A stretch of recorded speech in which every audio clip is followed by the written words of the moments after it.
Bongabong is known as the organic farming capital of Oriental Mindoro. Aside from this, it is a town of subtle history. It is Kuta's shrine in 17th century church of fortress and was declared as the province's first national historical landmark by the National Historical Commission of the Philippines. What is the history of Bongabong? The town of Bongabong was said to have been established in the 16th century. Its first name was Binagaw, a Mangyan word that means big and dangerous river. The area near the Bongabong River, which is now Barangay Anila, was called Sokol, and it was where the Kuta in charge was erected during Spanish time. This when the first Jesuit missionaries from Nauhan came to spread the gospel into a native during the 17th century. The Recollect order from Mangarin Lee took over. Because of the frequent attacks of marauding pirates, the people moved to the Sitio Marorog. It was only later when the town was moved into a present site. But when the old ruins of Kuta in Anilao still remains in the canon of the Spanish ship Tortosa, still stand as symbol of its glorious history. After the revolt against the Spaniard, Juan Nuggets, the revolutionary leader, changed the name of the town to Sumilang to signify its being the first town to be born under the Mindoro revolutionary government. The Moriones Festival. The Moriones are men and women in costumes and masks replicating the garb of biblical Imperial Roman soldiers, as interpreted by locals. The Moriones of tradition has inspired the creation of other festivals in the Philippines, where cultural practices is turned into street festivals. It is a colorful festival celebrated on the island of Mindoro in the Philippines. The participants use Morion masks to depict the Roman soldiers and Syrian mercenaries within the story of the Passion of the Christ. The mask was named after the 16th and 17th century Marian helmet. The Moriones refers to the masked in costume penitents who march around the town of 7 days searching for pilgrims. Morions roam the streets in town from Holy Monday to Easter Sunday, scaring the kids, or engaging in antics or surprises to draw attention.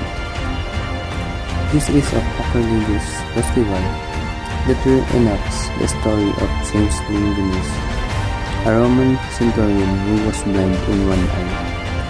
The festival is characterized by colorful Roman costumes, painted masks and helmets, and brightly colored tunics.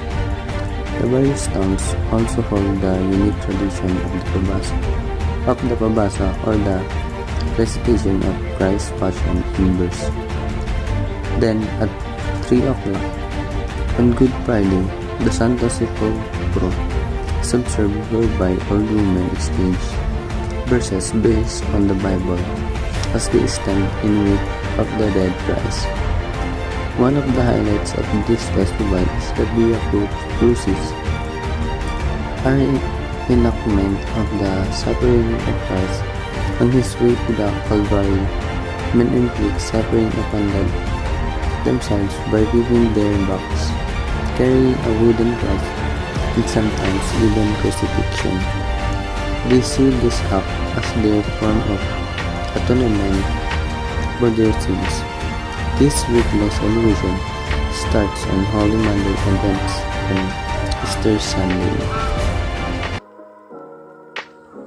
Mythical origin of Bongabong, Oriental Mindoro.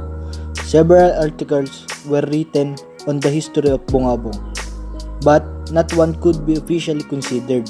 The closest assumption, however, is that the name Bongabong was derived from the word Binago, meaning a big turbulent river, attributed to the first settlers known as the Mangyans. The turbulent river is now called the Bongabong River. Bongabong is a first-class coastal municipality of Oriental Mindoro, province in Mimaropa region or Region 4B in Philippines. The town of Bongabong became a separate municipality again on November 7, 1927 by virtue of Philippine Legislative Act number 3415. It was previously a barrio of Pinamalayan Municipality. In 1939, it had a population of 8,054. It was only on November 7, 1927, after repeated effort of the leaders and constitution of Bongabong when the town was eventually granted the status of the regular municipality. This was by virtue of the Legislative Act 3415. The town was finally linked by road to the rest of the northern Mindoro when the 112-kilometer highway from Calapan was finally completed and opened. During the guerrilla campaign against the Japanese in 1944, the infamous Dorado ambush happened in the remote area in the Bari this town. When the Americans returned, Bongabong was the first town in eastern Mindoro to the liberated by American forces who left Purge from San Jose. Bongabong is now a third-class municipality and is growing by leaps and bounds due to the effort of local officials and private entrepreneurs. It has currently 35 barangays. Mount Davidson and Mount Chekdon are within its territorial boundary. These high peaks are the source of water that flows to the Big Bongabong River.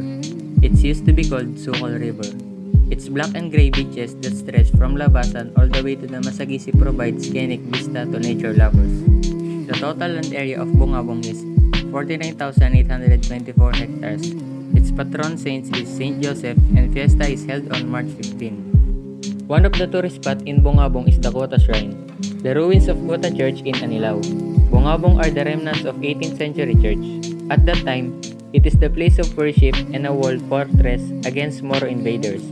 The church is believed to have been burned down and abandoned due to Moro's constant attack between the year 1753 and 1754. These are the maps where we can see the boundary of Bongabong and the area covered by this municipality. After the maps, now we will go to the resort, which is a place for Bongabong tourists. Gabotero Organic Farm is the only accredited organic farm in Oriental Mindoro. It's a DOT accredited agri-farm tourism site and agricultural training institute. Other than that, the farm also have a swimming pools for adults and children's, water slides, and air-conditioned room. Another spot is an Anilao Eco Village. It is an eco-friendly tourism. It's an excellent way to adapt the community's economy to tourism while preserving the environment. With a tree-filled, mangrove reserve forest area and a perfect getaway near the beach. This resort or an eco village is the site of model mud houses. They have one single unit, one family-size house, and one dormitory. The Bangon Mangyans have their own culture, language, and writing system, different to other tribes in Oriental Mindoro, and asserted they be considered in 7th major tribe, not in sub-tribe or Taubid, in March 28, 1996.